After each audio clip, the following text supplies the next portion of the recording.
সাধু সন্ন্যাসী এই কথাগুলো আমরা অনেক সময়ই শুনি এবং অনেক সাধু সন্ন্যাসীকে আমরা দেখতেও পাই। যেরকম মহাকুম্ভে প্রচুর প্রচুর অর্থাৎ লক্ষাধিক সাধু সন্ন্যাসীর সমাগম হয়েছিল। কিন্তু শুধুমাত্র সংসার ত্যাগ করলেই যে সাধু বা সন্ন্যাসী হয়ে ওঠা যায় তা কিন্তু নয়। একজন প্রকৃত সাধু বা সন্ন্যাসী হতে গেলে তার পিছনে থাকে অনেক কঠিন পরিশ্রম, অনেক সাধনা, ভগবানের প্রতি শ্রদ্ধা, ভালোবাসা এবং তাকে মন থেকে ডাকার এক চরম আকুতি। এই জিনিসগুলো না থাকলে কিন্তু কখনোই একজন প্রকৃত সাধু বা সন্ন্যাসী হওয়া যায় না। আর যারা এই ধরনের প্রকৃত সাধু বা সন্ন্যাসী, তাদের কিন্তু সত্যিই সাধনার মাধ্যমে তাদের মধ্যে অনেক এমন ক্ষমতা থাকে যেটা সাধারণ মানুষের কাছে থাকে না। আজ আমি যে ঘটনাটা আপনাদের সামনে শেয়ার করব, সেই ঘটনাটা যিনি পাঠিয়েছেন, তিনি কুম্ভমেলা থেকে যখন ফিরছিলেন সেই সময় ট্রেনে ওনার সাথে এক সাধুর দেখা হয় এবং তার সাথে কথা বলে উনি সেই সত্যি ঘটনাটা জানতে পারেন, ঠিক যেভাবে উনি একজন সাধারণ মানুষ থেকে কিভাবে সন্ন্যাসী বা সাধুতে পরিণত হয়েছিলেন।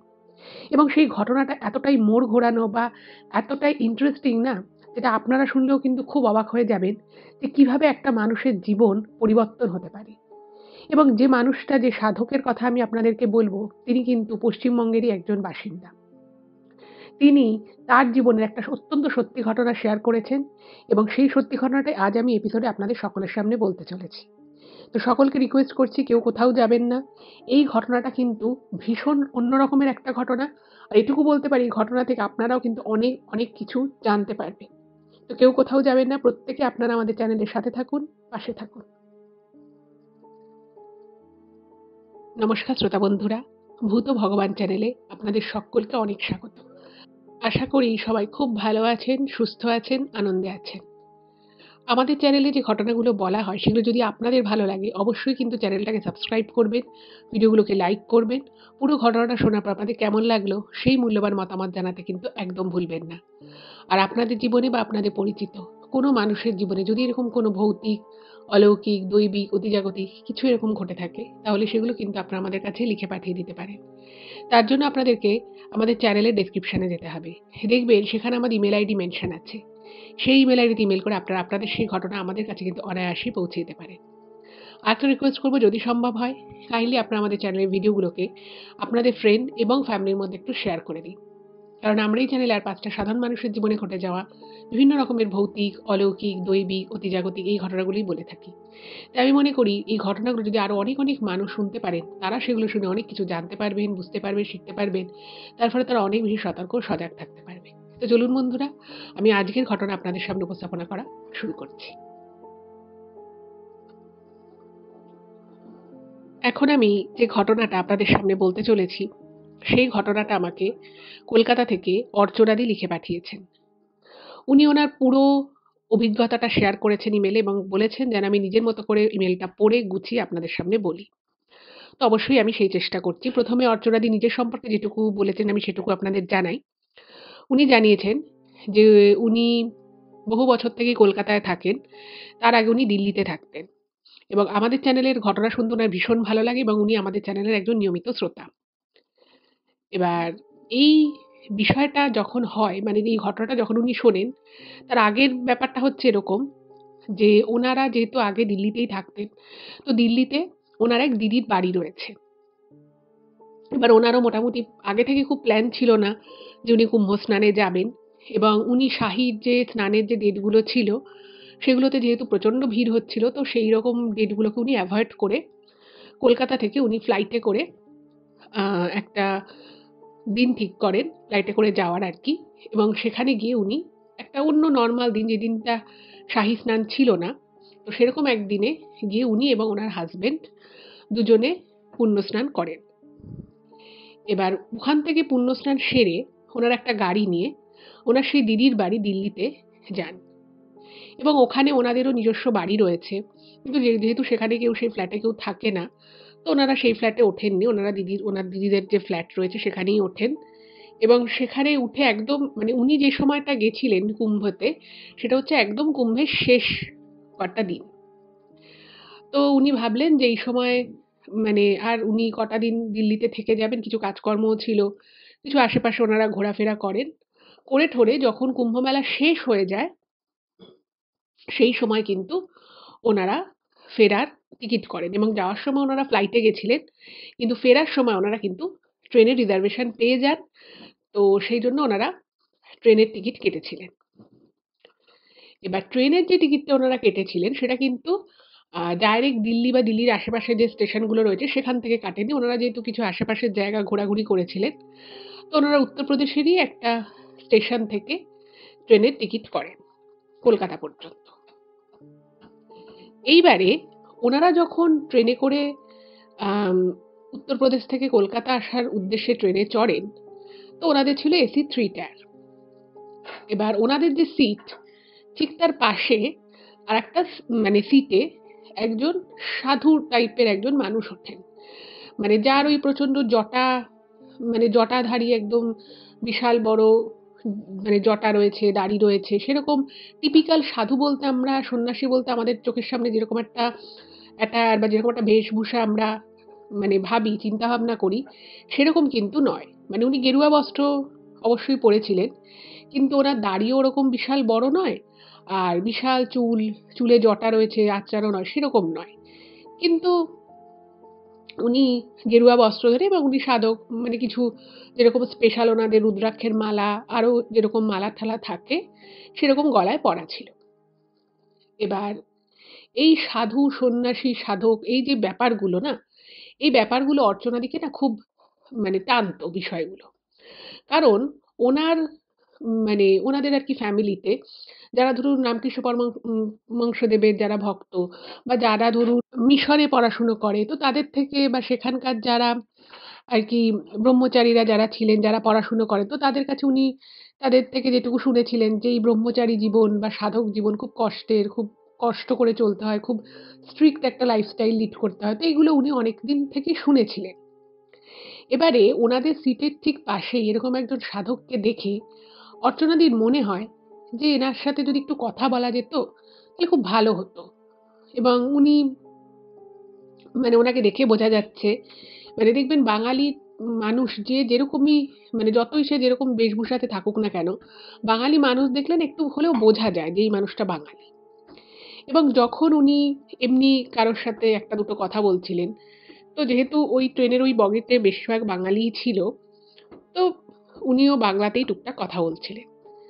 এবার প্রথম দিকে অর্চনাদি যেটা লিখেছেন, যেরকম একজন সাধক তিনি ট্রেনে ওঠার পর থেকেই বই নিয়ে পড়াশুনো করছেন, নিজের মতো রয়েছে। তো তার সাথে আর ফট করে যেচে পড়ে ওইভাবে কথা বলা যায় না। তো ১ম এ যখন উনি দেখলেন উনি একটা দুটো হলেও কারোর সাথে কথা বলছেন, কেউ কিছু জিজ্ঞেস করলে ভালোভাবেই উত্তর দিচ্ছেন। তো তখন অর্চনাদির মনে না একটু সাহস এলো যে তাহলে এই মানুষটার সাথে একটু কথা বলা যেতে পারে।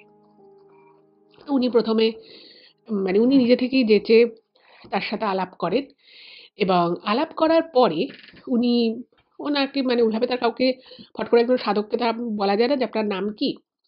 তো উনি জিজ্ঞেস করেছেন যে, "আপনি কি বাঙালি? আপনি তো বেশ ভালোই বাংলা বলছেন।" তখন উনি বলেন, "হ্যাঁ, আমি বাঙালি।" এবার অর্চনাদি যখন কথা বলছে তো সেটা দেখে আশেপাশের আরো যে ২-৩ জন ছিল তাদেরও বেশ মানে তারাও হয়তো মনে, মনে এটাই ভাবছিল যে এনার সাথে যদি একটু কথা বলা যেত বা এনার সাথে যদি এরা সম্পর্কে কিছু জানা যেত। আর এই ধরনের সাধক বা সাধু সঙ্গ করতে কিন্তু সবাই মোটামুটি চায়। আর এনাদের সম্পর্কে না বা এনাদের জীবন সম্পর্কে সবারই কিন্তু একটা জানার অনুসন্ধিৎসা থাকে। তো কথা শুরু হলো। এবার টুকটাক, টুকটাক কথা হয় এবং তারপরে কথায়, কথায় আরকি ওনাকে জিজ্ঞেস করে যে মানে ওনার হাসব্যান্ডরাও সব ওনার সাথে গল্প করা জুড়ে দিয়েছে। তো বলছে যে, "আপনি কি শাহী স্নানে এসছিলেন?" তো উনি বলছেন, "হ্যাঁ, আমি কুম্ভে ছিলাম, এখানে ১০ দিন মতো ছিলাম। এখানে আমার কিছু পরিচিত সাধকরাও এসেছিলেন। তো আমি আবার চলে গেছি।" তখন বলছে, "আপনি কোথায় থাকেন?" তো তখন ওই সাধক বলছেন যে উনি মানে একদম ফিক্স কোথাও থাকেন সেরকম কিছু ব্যাপার নেই। উনি বিভিন্ন সময় বিভিন্ন জায়গায় থাকেন। কিন্তু মানে উনি যেটা বলেছিলেন যে ওনার জীবনের একটা মানে একটা আইডিওলজি আছে, সেটা হচ্ছে যে উনি নিজে কিন্তু সাধক হলেও, পুজো আর্চার মধ্যে থাকলেও, সাধনার মধ্যে থাকলেও উনি কিন্তু নিজের খরচা নিজে পরিশ্রম করে রোজগার করে নিজের খরচা চালান। তো সেই জন্য উনি যেমন ওনাকে কাজ করতে হয়, তেমনি তার পাশাপাশি উনি ওনার যে সাধক জীবনের যা কাজকর্ম থাকে, যে ধরনের ক্রিয়া আদি থাকে, পুজো আর্চা, সেগুলোকেও কিন্তু উনাকে করতে হয়। এবার এইটা যখন সবাই শোনে না, তখন বিশেষত অর্চনাদির মনে না ভীষণ ব্যাপারটা খুব ইন্টারেস্টিং লাগে। আর এই যে মানে সাধক মানেই যে তারা ছাই ভস্ম মেখে কোথাও মন্দিরে হোক বা এরকম কোনো তীর্থস্থানে থাকবে, তারা মানুষের থেকে বা মানুষ তাদেরকে যা দেবে সেই দিয়ে তাদের জীবন চলবে, সেরকম ব্যাপারের থেকে এই ব্যাপারটা একদম ওনার অন্যরকম লাগে, যে উনি সাধক হয়েও উনি নিজে রীতিমতো কাজকর্ম করে নিজের খরচাপাতি চালান। এই বিষয়টা খুব ইন্টারেস্টিং লাগে। কারণ সাধু সন্ত বলতে ফট করে মানুষের মনে না একটা ওরকম ভাবনা চিন্তাই আসে যে তারা হয়তো কোনো তীর্থস্থানে থাকে, নিজেদের মতো করে পুজো আর্চা নিয়ে থাকে, তারপরে যে যা দেয় দান করে, তাই দিয়ে মনে হয় যে জীবন চলে। এবং ওনাকে দেখে বোঝা যাচ্ছে যে উনি কিন্তু সেই দলে একেবারেই পড়েন না। ওনার সাজ পোশাক বলুন, ওনার পরনের পোশাক যথেষ্ট পরিষ্কার। উনি মোটা মোটা বই নিয়ে বসেছিলেন, পড়াশুনো করছিলেন। তো দেখে বোঝা যাচ্ছিল যে ওনার মধ্যে একটা অন্য রকমের ব্যাপার আছে। এবার সবাই টুকটাক আর কি এগুলো জিজ্ঞেস করছে, জানছে। তো এই করতে করতে কথা উঠলো যে মানে উনি, ওনার কথাবার্তা শুনে বোঝা যাচ্ছে যে উনি যথেষ্ট মানে ঠিক বাংলাটা যেভাবে উনি সাবলীলভাবে বলেন, উনি ইংরেজিটাও ঠিক সেভাবেই কিন্তু বলেন, এবং যথেষ্ট পড়াশুনো রয়েছে, জ্ঞান রয়েছে। তো তারপরেও উনি কি করে সাধক জীবনটা কেন বেছে নিলেন, বা কেন ওনার জীবনে এমন একটা সিচুয়েশন এলো যে উনি কারণ উনি কথায় কথায় বলেছেন যে উনি সংসারে কিন্তু থাকেন না। মানে ওনার নিজের যে বাড়ি রয়েছে, ওনার বললেন যে আমার পরিবারের সবাই রয়েছে, ওনার বাবা মাও বেঁচে রয়েছেন, আরও পরিবারে যারা থাকার সবাই রয়েছে। কিন্তু তাই বলে যে উনি কাজকর্ম করেন বলে যে উনি বাড়িতে থাকেন, পরিবারের সাথে থাকেন, তা কিন্তু নয়। তো সবার মনে প্রশ্ন আসে, এবং অর্চনাদির মনে আরো বেশি করে একটা প্রশ্ন বারবার উঁকি মারতে থাকে যে তাহলে এমন কি হলো যে এই মানুষটা এত শিক্ষিত, এত গুণ, এত সুন্দর কথা বলেন, সেটা করে সাধক জীবন কেন বেছে নেবে? কারণ ওনার বয়স যে খুব বেশি তা কিন্তু নয়, মানে প্রচন্ড বৃদ্ধ হয়ে গেছেন তা নয়। এবং উনি ওনাকে আর কি তখন অর্চনাদি খুব সপ্রতিভভাবে, খুব মানে আর কি মার্জিতভাবে বলে যে আপনি যদি কিছু মনে না করেন, আমার না খুব জানতে ইচ্ছে করছে যে আপনি হঠাৎ করে সাধক হলেন কি করে? এ ধরনের সাধু বেশ, এ ধরনের গেরুয়া বস্ত্র, আপনাকে তো মানে আপনি হয়তো অনেক ছোটবেলা থেকে হয়েছেন, নাকি আপনি বড়বেলাতেই আপনি এই ধরনের জীবন বেছে নিয়েছেন? আমার না খুব জানতে ইচ্ছে করছে। যদি কোনো আপত্তি না থাকে আপনি একটু বলবেন? মানে আমার খুব শুনতে ইচ্ছে করছে। এবার অর্চনাদি যখন এই কথাটা ওই সাধককে বলেন, আশেপাশে যে ৩-৪ জন আরো ছিলেন তারাও তখন বলে, "হ্যাঁ, আপনি একটু বলুন আমাদেরকে। মানে আপনি হঠাৎ করে এই জীবনে কি করে পা রাখলেন? তার পিছনে কি আছে? যে আপনি কি ছোট থেকেই মানে এই পথেই বেছে নিয়েছিলেন?" তো উনি একটুখানি মানে ইতস্তত বোধ করেন। মানে অবশ্যই উনি ১ম এই যে কথাগুলো খুব খুলে বলতে চাইছিলেন তা একেবারেই নয়। উনি তখন বলেন যে, "আমি কিছুদিন আরকি আ বাড়িতে যেরকম আরকি ছোট থেকে বড় হওয়া একটা বাচ্চা যেরকম হয়, উনি সেরকমভাবেই ওনার জীবনটাও কিন্তু সেভাবেই শুরু হয়েছিল।" এবং উনি জানান যে উনি খুব অল্প বয়সেই মানে দুবার বাড়ি ছেড়ে দিয়েছিলেন। খুব ছোট বয়সেই। এবার এই কথাগুলো মানে উনি টুকরো টুকরো করে বলেন। ১ম এ যে তারপরে একটা সময় আসেন তখন উনি নিজে মনে করেন যে না, এবার আমাকে এই পথেই পুরোপুরি থাকতে হবে। এবার এই যে টুকরো টুকরো করে যে উনি বললেন যে উনি খুব ছোট বয়সেই দুবার গৃহত্যাগী হয়েছিলেন। তারপরে যা হয় আরকি বাড়ি থেকে ধরে আনে। আবার কিছুদিন উনি থাকেন, আবার বেরিয়ে যান, আবার নিয়ে আসে। তো এটা শোনার পরে সবার ইন্টারেস্ট যেন আরো বেড়ে যায়। তখন সবাই বলছে যে উম মানে আপনি দয়া করে বলুন। আমাদের খুব জানতে ইচ্ছে করছে যে কি করে ব্যাপারটা হলো? আপনি এত মানে আপনার জ্ঞান, কথাবার্তা শুনে বোঝা যাচ্ছে, এবং উনি যখন যে যেভাবে উনার সাথে কথা বলছে, উনি হিন্দিতেও বলছেন, ইংলিশেও বলছেন। তো মানে বোঝা যাচ্ছে যে মানুষটার মধ্যে জ্ঞান প্রচুর আছে। তো সেই জায়গা থেকে কি করে সাধক হলো? সবাই তো এবার মানে উনাকে পুরো ছেঁকে ধরেছে যে বলতেই হবে। তো উনি তখন বললেন যে, "ঠিক আছে, আমি বলছি। জানি না হয়তো আপনাদের কারো মনে হতে পারে যে আমি ভুল করেছি, বা আপনাদের কারো মনে হতে পারে যে এটা আমি বাড়ির লোকের সাথে, আমার বাবা-মায়ের সাথে অন্যায় করেছি। আপনাদের অনেক কিছুই মনে হতে পারে। কিন্তু যেহেতু আপনারা আমাকে এত জোর করছেন তাই আমি আপনাদেরকে বলছি।" তো উনি শুরু করলেন ওনার জীবনের সেই কথাটা বলা। এবার যেটা আমি আপনাদেরকে বলবো, যেটা আপনারা শুনতে চলেছেন এখন, সেটা হচ্ছে যে একটা সাধারণ ছেলের, একটা সাধারণ মানুষের কিভাবে সে কোন জায়গার মধ্য দিয়ে গিয়ে সে একজন প্রকৃত সাধক হয়ে গেল এবং তার ক্ষমতা যে কত। তো উনি যেটা জানান সেটা হচ্ছে যে বর্ধমানের একটা মোটামুটি উচ্চ মধ্যবিত্ত পরিবারে ওনার জন্ম। বাড়িতে ওনারা ২ ভাই ছিলেন, বড় ভাই, ছোট ভাই। তার মধ্যে এই ভদ্রলোক হচ্ছেন, মানে এই সাধক হচ্ছেন ছোট। এবং ছোটবেলা থেকেই উনি যথেষ্ট প্রাচুর্যের মধ্যেই বড় হয়েছেন। অভাব বলে তো কিছু ছিলই না। বরং অনেক কিছু পেয়ে, অনেক অতিরিক্ত জিনিসপত্র, খাবার-দাবার, এই সবকিছু দেখে ওনার ছোট থেকে বড় হয়ে ওঠা। পড়াশোনায় উনি মোটামুটি ভালোই ছিলেন এবং ওনার যে দাদা ছিলেন, সেও পড়াশুনোয় ভালো, সেও সবকিছু খুব ভালো মতো করছে। এবার যা হয় আরকি, বাবা-মায়ের একটা ছেলে-মেয়েদের থেকে একটা এক্সপেকটেশন তৈরি হয় যে এই করবে, ওই পড়াশুনো করবে এরকম। আর যেহেতু ওনারা, মানে ওনাদের আর্থিক দিকটা খুব ভালো ছিল, ফলে সেদিক থেকে কোনো বাধা বিপত্তি আসারও কথা নয় যে পড়াশুনো আটকে যাবে টাকা পয়সার অভাবে। তো হঠাৎ করেই যখন ১ম ক্লাস 6 এ উনি পড়েন, উনার হঠাৎই একদিন মনে হলো, মানে ওনাদের বাড়িতে না, যেহেতু ওনারা একটু বড়লোক ছিল, তো অনেক ভিক্ষুক মানুষ বা যারা ধরুন পথে পথে ঘুরে বেড়ায়, ওনাদের বাড়িটা একটু গ্রামের দিকেই ছিল বর্ধমানে। তো তারা ভাবতো যে এই বাড়িটা বড়লোক, তো এখানে যদি যাওয়া যায়, এখানে মানে বেশ ভালো রকমের তারা দান ধ্যান করবে। তো এরকম প্রচুর মানুষ ওনাদের বাড়িতে আসতো, বিশেষত চৈত্র মাসে, পুজোর আগ দিয়ে আশ্বিন মাসে এরকম সময় তো আসতো। এবার যখনই এরকম কোনো মানুষ ভিক্ষা নিতে বা দান নিতে আসতো, তখন না এই সাধক যিনি ছিলেন, তিনি তখন অনেক ছোট, ক্লাস 5-6 এ পড়ে। উনার মনে হতো যে মানুষের কত কষ্ট।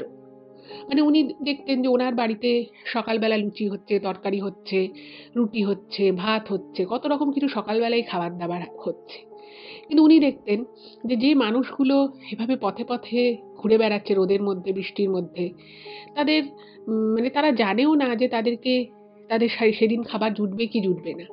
তাতে মানে কোনো রকমের অপশান থাকা যে লুচি খাবে না রুটি খাবে না ভাত খাবে, কোন তরকারি দিয়ে খাবে, এগুলো তাদের কাছে মানে স্বপ্নাতীত বিষয়, বিলাসিতা।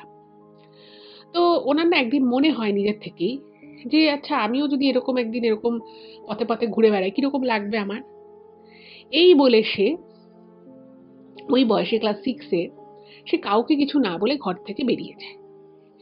এবং উনি যখন নাকি ঘর থেকে বেরিয়ে গেছিলেন, সেই সময় ওনার মনে মাথায় একটা জিনিসই ছিল যে যাদেরকে উনি দেখতেন যে ওনার বাড়িতে আসে, তারা সারাদিন ঠাকুরের নামগান করে, ঠাকুরকে স্মরণ করে এবং তারপরে এরকম যে বাড়ি থেকে যার যেরকম দান আসে, সেই দিয়ে তারা সন্ধ্যের পরে খাবার খায়। এবার ওইটুকু বয়সেই ভদ্রলোক, মানে এই সন্ন্যাসী আরকি, তিনি বাড়ি থেকে কাউকে কিছু না বলে ওরকমই একটা ঝোলা নিয়ে বেরিয়ে যায়। এবার কিছুক্ষণ বাড়িতে সবাই দেখতে না পেয়ে স্বাভাবিকভাবেই খোঁজ শুরু হয় যে কোথায় গেল ছেলেটা?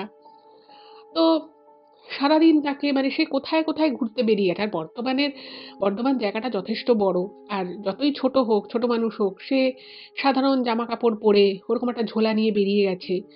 আর সে নিজের যে এলাকা, সেই এলাকা থেকে অনেকটা দূরে চলে যায়। ফলে তাকে প্রায় বিকেল অবধি কিন্তু বাড়ির লোক তন্ন তন্ন করে খুঁজেও তার কোনো হদিশ পায় না। আর বুঝতেই পারছেন এটা আজ থেকে অনেক বছর আগেকার ঘটনা। তখন সোশ্যাল মিডিয়া বা চারিদিকে এত সিকিউরিটি ক্যামেরা কিছুই ছিল না। তো সন্ধে নাগাদ ওনাকে, মানে ওনার বাড়ির লোক খবর পায় যে অমুক গ্রামে দেখা গেছে এরকম একটা ছেলেকে। তো সেখানে তড়িঘড়ি যাওয়া হয় এবং ওনাকে সেখান থেকে নিয়ে আসা হয়। এবং ওই সারাটা দিন ঘুরে ঘুরে ঠিক যেভাবে ওনার বাড়িতে বিভিন্ন ভিক্ষুকরা আসতেন বা দান নিতে যারা আসতেন, তাদের মতো করে উনি ওরকম ঘুরে ঘুরে বাড়িতে বাড়িতে গিয়ে চাল, ডাল, ফল দেখছি যে ওরকম ঝুলি করে উনি সংগ্রহ করেছে। এবারে এইটা দেখে বাড়ির লোকের তো খুব অবাক লাগে যে হঠাৎ করে ছেলের হলোটা কি? সে এরকম দেখে সে কাউকে কিছু না বলে বাড়ি থেকে বেরিয়ে গেল। তো বাড়িতে স্বাভাবিকভাবেই বকা দেয়া হয়েছে ছেলেকে যে কেন এটা করেছে? এটা তো অন্যায়। বাড়ি থেকে এভাবে কাউকে কিছু না বলে বেরিয়ে যাওয়া। এবার অনেক বুঝিয়ে সুঝিয়ে তাকে বাড়িতে রাখা হলো। এবার ঘটনা যেটা ঘটে, যেটা উনি বলেছিলেন, ঠিক যেভাবে অর্চনাদি লিখেছেন আমি সেভাবেই আপনাদের বলছি। ওনার না মনে হয় যে এই যে মানে কয়েকটা ঘন্টা সকালবেলা বেরিয়ে গেল, সন্ধ্যাবেলা আবার তাকে ধরে বেঁধে বাড়ি নিয়ে আসা হলো। কিন্তু ওই যে কয়েকটা ঘন্টা উনি রাস্তায়, রাস্তায় ঘুরলেন, সেই জীবনটা উনি কিছু ঘন্টার জন্য হলেও যাপন করলেন, যেখানে উনি সবার থেকে দান নিয়ে বেড়াচ্ছেন। এই বিষয়টা না ওনার একটু অন্যরকম লাগে। যে এটা বেশ অন্যরকম তো। তো কোথাও মানে বাড়ি থেকে সবাই ওনাকে বলল, বোঝালো, উনিও বুঝলেন সবই ঠিক আছে। কিন্তু কোথাও একটা ওনার মনে না এই বিষয়টা দাগ কেটে গেল। যে এরকমও তো করা যেতে পারে। বেশ শান্তি লাগছে। আমাকে ভাবতে হচ্ছে যে আমি কি খাবো, কি খাবো না। যাই হোক, এভাবে হলো। এরপরে তো ওনাকে একটু বাড়িতে বেশ চোখে, চোখে রাখা হলো কিছুদিন। উনিও উঁচু ক্লাসে উঠলেন। পড়াশোনায় ভালো, পড়াশুনো করছেন।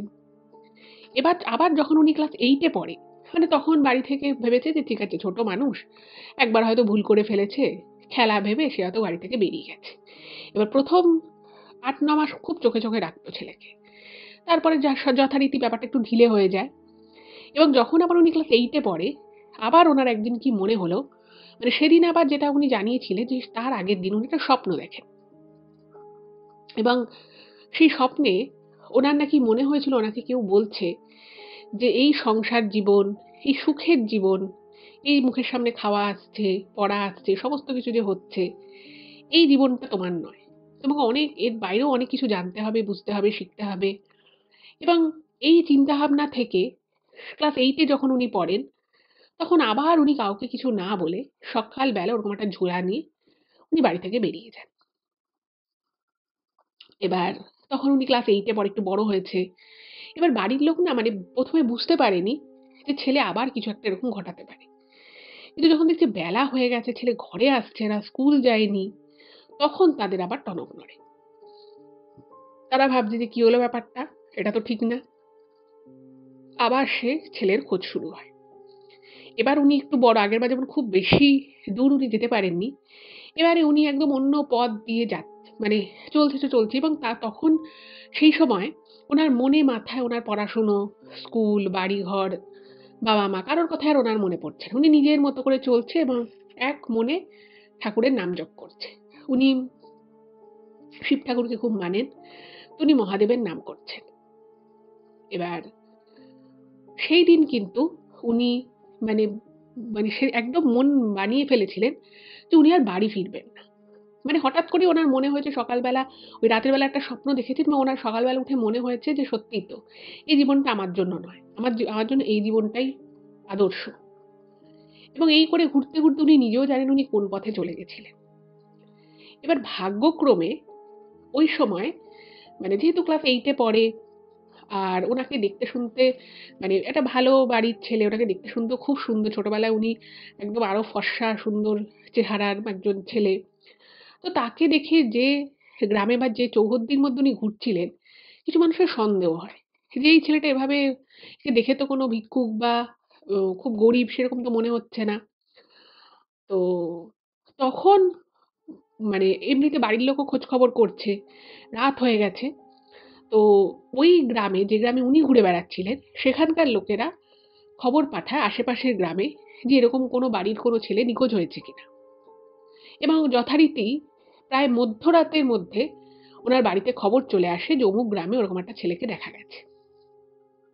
এবার সেই সময় তো আর এত ক্যামেরা ফোনের বা এরকম উম দামি, দামি ফোনে যে এখন মডার্ন ফিচার্স গুলো রয়েছে সেগুলো তো আর তখন ছিল না। তো বাড়ির লোক বুঝতে সেসব মানে ছবি না দেখেও বুঝতে পেরে যায় যে এটা ওনারই ছেলে হবে। তো সঙ্গে, সঙ্গে তারা সেখানে যায় এবং প্রায় সেখানে যেতে, যেতে সে অনেকটা দূরে চলে গেছিল। তো সেখানে যেতে, যেতে প্রায় ভোর ৪টে বেজে যায় এবং সেই সময় উনি একটা মন্দিরের দাওয়ায় শুয়েছিলেন। মানে উনি মনে, মনে ভেবেই নিয়েছিলেন যে আমি আর বাড়ি ফিরব না। তো উনাকে ওই মন্দিরের দাওয়া থেকে উনার বাড়ির লোক নিয়ে চলে আসে এবং এইবার যে ওনাকে আনা হলো, উনার মা কান্নাকাটি করছে, আত্মীয়স্বজন সবাই মানে প্রচন্ড চিন্তিত। যে এই নিয়ে ছেলে দুবার বেরিয়ে কি করে গেল? ১ম বার যখন ছেলে মানে উনি এই সন্ন্যাসী যখন বেরিয়ে গেছিলেন অত ছোটবেলায়, ক্লাস ৬ এ পড়ার সময়, তখন বাড়ির লোক ভেবেছিল যে সেটাকে ছেলে হয়তো একটা কোনো খেলার ছলে বা এটাকে একটা মজা ভেবে বেরিয়ে গেছে। কিন্তু ২ বছর পরে আবার যখন এই সেম ঘটনাটা ঘটলো, বাড়ির লোকের মানে উনার মা বিশেষত প্রচন্ড ভয় পেয়ে যায়। যে তাহলে কি ছেলে সত্যি, সত্যি গৃহত্যাগী হয়ে যাবে? তো উনাকে অনেক বোঝানোর চেষ্টা করা হয়। ভালোভাবে বোঝায়, ওকে একটু বকা দিয়ে বোঝায়। সব রকম করে ওনাকে বলা হয়।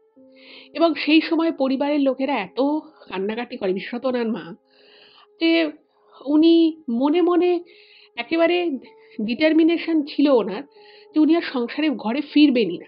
কিন্তু ওনার মনে হলো যে না, আমি যদি এখন এরকম কিছু করতে যাই তাহলে মানে আমি নিজে শান্তি পাবো না। আমার এটা একটা হিতে বিপরীত হয়ে যাবে। উনার মা এত কান্নাকাটি করছে, উনার বাবা খুব কষ্ট পাচ্ছে। তো উনি তখন বললেন, "না, না আমি আর এরকম করব না। তোমরা কোনো চিন্তা করো না। আমি ভালো করে পড়াশোনা করব। যেরকম তোমরা চাইছো সেরকমই হবে।" তো উনার মনে প্রবল ইচ্ছে থাকা সত্ত্বেও সেই সময় বা সেই মুহূর্তে ওনাকে কিন্তু সংসারে থেকে যেতে হলো। এবং যেরকম বাড়ির লোক বলেছে সেরকম করতে হলো। এবং উনি মাধ্যমিকে ভীষণ ভালো নম্বর নিয়ে পাশ করেন। যথারীতি তারপরে উনি উচ্চ মাধ্যমিকের জন্য ভালো স্কুলে ভর্তি হলেন। এবং উচ্চ মাধ্যমিকও মানে বাড়িতে সবাই বলত যে পড়াশুনো ভালো করে করতে হবে, ভালো কিছু করতে হবে।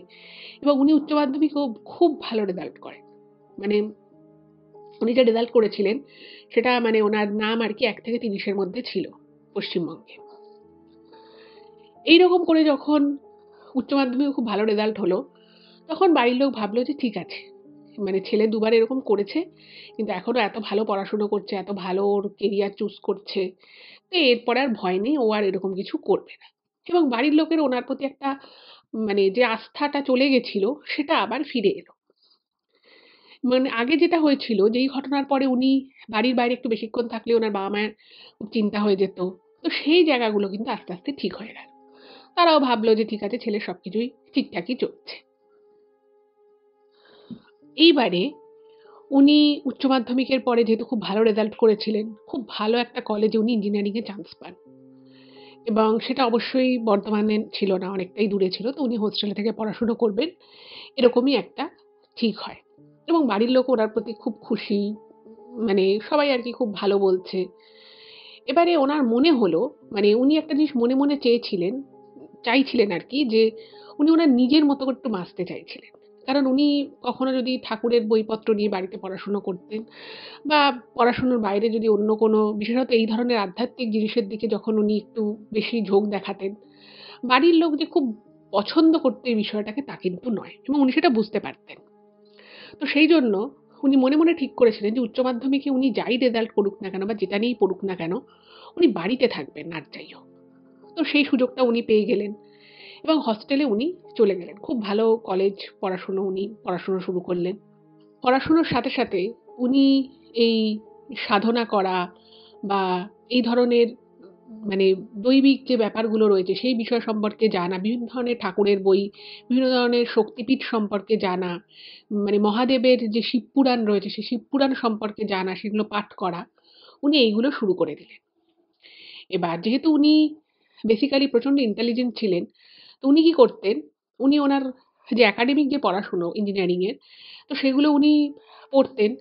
তারপরে উনি যেটুকু সময় পেতেন, বাকি পুরো সময়টাই কিন্তু মানে ওই হোস্টেলে থেকে অন্যান্য বন্ধু-বান্ধবের সাথে গল্প আড্ডা উনি সেরকম করতেন না। পুরো সময়টাই উনি ট্রাই করতেন এই ধরনের বইপত্র পড়ার। এবং এই করতে, করতে উনি কিন্তু এই যে দশমহাবিদ্যার যে বই রয়েছে, মানে যে বইগুলো আরকি এভেইলেবল রয়েছে, সেই দশমহাবিদ্যা সম্পর্কে জানা, মায়ের সেই বিভিন্ন রূপ সম্পর্কে জানা, মায়ের বিভিন্ন শক্তি সম্পর্কে জানা, কিভাবে সাধনা করতে হয়, কিভাবে সাধনা শুরু করতে হয়, কিভাবে সাধন পথে এগোতে হয় সেগুলো সম্পর্কে জানা, বিষ্ণু পুরাণ পাঠ করা, শিব পুরাণ পাঠ করা, মহাদেব সম্পর্কে যেহেতু উনি মহাদেবকে খুব মনে, মনে ভালোবাসতেন, তো মহাদেবের সম্পর্কে জানা, তার শক্তি, তার আবির্ভাব, তার বিভিন্ন রকমের সময়ের যে বিভিন্ন কাহিনী, সেই কাহিনী সম্পর্কে উনি পড়া শুরু করলেন। এবং এই ধরনের বইগুলো কেনার জন্য উনি কলেজ স্ট্রিটের বিভিন্ন রাস্তায়, রাস্তায় ঘুরে বেড়াতেন। এবার যেহেতু উনি বাড়ির বাইরে আছেন, হোস্টেলে আছেন, তো সেই জন্য উনি কিন্তু বাড়ির থেকে অনেক বেশি স্বাধীন হোস্টেল লাইফে, মানে উনি নিজেকে স্বাধীন মনে করতেন। সেই স্বাধীনতা উনার ছিল। এবার উনি পড়াশুনো তো আ ভালোভাবেই করছিলেন। এবার এইগুলো যখন উনি পড়া করা শুরু করলেন, ওনার কেন জানি না মনে হতে থাকে যে আমি তো এগুলো এত পড়লাম, পড়াশুনো হলো, মানে সব বই উনি মোটামুটি পড়ে ফেললেন। হয়তো পুরোটা বুঝেছিলেন, হয়তো পুরোটা কিছু, কিছু জায়গায় উনি বোঝেননি। কিন্তু ওনার কেন জানি না যে কোনো শ্মশান সম্পর্কে, মানে শ্মশান, মানে উনি যখন এই সাধন পথে কিভাবে সাধনা করতে হয়, কিভাবে সাধনা শুরু করতে হয়, কিভাবে সাধনার বিভিন্ন পথ, যে বিভিন্ন যে স্টেজ রয়েছে সেগুলো সম্পর্কে যখন উনি আস্তে, আস্তে বই পড়ে জানা শুরু করেন, দশমহাবিদ্যা সম্পর্কে যখন উনি ওনার জ্ঞান অর্জন শুরু করেন, তখন ওনার মনে হলো যে না, এগুলো তো পড়লাম। ইঞ্জিনিয়ারিং এ যেমন মানুষ বিভিন্ন জিনিস পড়ে, সেটাকে প্র্যাকটিক্যালি দেখে ওয়ার্কশপে গিয়ে, সেটা নিয়ে হাতে কলমে কাজ করে। তো ওনার মনে হলো যে তাহলে আমি যখন এই বিষয় নিয়ে এত পড়াশুনো করছি, এত কিছু পড়লাম, জানলাম, তাহলে আমারও তো একবার উচিত একটা শ্মশানে গিয়ে এরকম যারা সাধনা করেন, তাদের একটু সান্নিধ্য লাভ করা। তাহলে তো আমি বুঝতে পারবো বিষয়টা কি। এবার দেখুন, ছোট থেকেই যে মানুষটা এই দিকে ঝোঁক, সে দুবার গৃহত্যাগ করে ফেলেছিল। এবার একটা সময় পরে না, তাকে কিন্তু জোর করে আর কোনো কিছুর মধ্যে, সে নিজেও নিজেকে জোর করে কোনো কিছুর মধ্যে অনিচ্ছা নিয়ে থাকতে পারে না। তো ওনার ক্ষেত্রেও কিন্তু বিষয়টা সেরকম হলো। উনি একদিন হস্টেল থেকে কোনো একটা ছুটির সময়, সবাই যখন বাড়ি যাচ্ছে, কোনো একটা সেমিস্টার শেষের পরে যে সময়টুকু থাকে, তো উনি ভাবলেন যে না, আমি বাড়ি যাব না। তো উনি যেটুকু খোঁজ খবর করে জানতে পারলেন যে বীরভূম তো অনেক বড় জেলা। এবার বীরভূমের সাথে ঝাড়খণ্ডের যে সীমান্ত রয়েছে, সেইখানে একটা শ্মশান রয়েছে, এবং সেই শ্মশানটা কিন্তু মানে একদম, মানে একদম ফাঁকা একটা শ্মশান। যেখানে মানে ওখানে ওই শ্মশানকালী মায়ের মন্দির রয়েছে, একটা শিব ঠাকুরের মন্দির রয়েছে, এবং উনি যেটুকু জানতে পারলেন যে ওখানে এরকম মানে খুব ফাঁকা জায়গা, ওই জায়গাটায় কোনো মানুষ সেরকম জানে, মানে অনেকটা জায়গা জুড়ে একটা ওপেন শ্মশান, যেখানে মানে একদম ডাইরেক্ট কাঠখুট দিয়ে মানে পোড়ানো হয় আর কি মৃতদেহ। এবং সেখানে নাকি প্রচুর সাধু সন্ত মাঝে মধ্যেই থাকেন, যারা প্রকৃত সাধনা করে। যেহেতু জায়গাটা খুব শান্ত শিষ্ট এবং জনমানব বর্জিত জায়গা ওই জায়গাটা। তো এর আগে একবার উনি এই জায়গাটা সম্পর্কে যখন জানতে পারেন, উনি কলেজ থেকেই একবার, উনি কাউকে কিছু না জানিয়ে উনি গিয়ে একবার ওই শ্মশানটা দেখে এসেছিলেন। মানে সেবার উনি থাকেননি, জাস্ট গিয়ে দেখে চলে এসেছিলেন। উনি গিয়ে দেখেন যে একদম বীরভূমের অনেক ভিতরে, একদম ঝাড়খণ্ড বর্ডারের দিকে সেই শ্মশানটা, এবং সেখানে আশেপাশের অনেক গ্রাম থেকে মৃতদেহ নিয়ে আসা হয়, এবং ওখানে আশেপাশে এত গরিব গুরবো মানুষ থাকে, কিছু মানে আহ এত নিম্নবিত্ত তারা, যে তাদের পক্ষে ওই কাঠ-কুঠ জ্বালানোর মতো পয়সা নেই। তো সেখানে ওরা যেটুকু যা আরকি সামান্য, তাদের ভীষণই গরিব যেহেতু, তাদের পক্ষে তো আর অত কাঠ কেনা, অত জ্বালানি কেনা সম্ভব নয়। তো তারা ওই অল্প স্বল্প কাঠ নিয়ে এসে কোনো রকমে মৃতদেহটা জ্বালিয়ে শেষকৃত্য করে তারা চলে যায়। এবং ওখানে ঐদিন যখন উনি গেছিলেন, উনি এগুলো মানে মোটামুটি দেখে চলে এসেছিলেন। এবারে উনি ভাবলেন যে না, আমি এবার বাড়িতে যাব না। উনি বাড়িতে বলে দেন যে আমি হস্টেলেই থেকে যাবো, আমার কিছু পড়াশোনার কাজ আছে। তো বাড়ি থেকেও আর কেউ কিছু বলেনি। তো উনি সেই ছুটিটা নিয়ে, সামান্য ২-১ টা জিনিস নিয়ে উনি সেই ছুটিতে ওই বীরভূমের ওই শ্মশানের উদ্দেশ্যে বেরিয়ে পড়লেন। এবার ওই শ্মশানে উনি যখন গেলেন, উনি দেখছে যে বেশ বড়। মানে আগেরবার তো উনি জাস্ট দেখে চলে এসেছিলেন। এবারে তো উনি সকাল, সকাল বেরিয়েছে, বেশ তাড়াতাড়ি পৌঁছে গেছে। গিয়ে দেখছে যে ওখানে আশেপাশে অনেক গরিব-গুরবো মানুষ, তাদের মধ্যে তাদেরই হয়তো কোনো আত্মীয়স্বজন মারা গেছে। তো তারা খুব অল্প কাঠ এনেছে, এবং সেই কাঠ দিয়ে একটা মৃতদেহকে সম্পূর্ণ জ্বালানো সম্ভব নয়। তো এগুলো উনার দেখে খুব অবাক লাগে, খুব খারাপ লাগে। মনে, মনে খুব কষ্টও হয় যে মানুষের এত কষ্ট। মানে এই যে উনি একটা উচ্চ মধ্যবিত্ত পরিবারে জন্মগ্রহণ করেন, যেটা মানে যেখানে বড়লোকই বলা যেতে পারে। কোনো কিছুর কোনো অভাব দেখেননি। কিন্তু এখানে এসে উনি দেখছে যে একটা মানুষ মারা যাওয়ার পরেও তাদের কাছে এতটুকু পয়সা নেই যে তারা প্রপার কাঠ কিনে ভালো করে সেই শেষকৃত্যটা করবে। এবং ওখানে যে কয়েকজন এরকম সাধক ছিলেন, তাদেরকে যখন জিজ্ঞেস করে, তো তারা বলে যে এটা এখানে খুব স্বাভাবিক ঘটনা। মানে আশেপাশের এত গরিব-গুরবো মানুষ আছে, তারা ওই জঙ্গল থেকে কিছু কাঠ-কুঠ মানে নিয়ে এসে কোনো রকমে জ্বালিয়ে দেয়।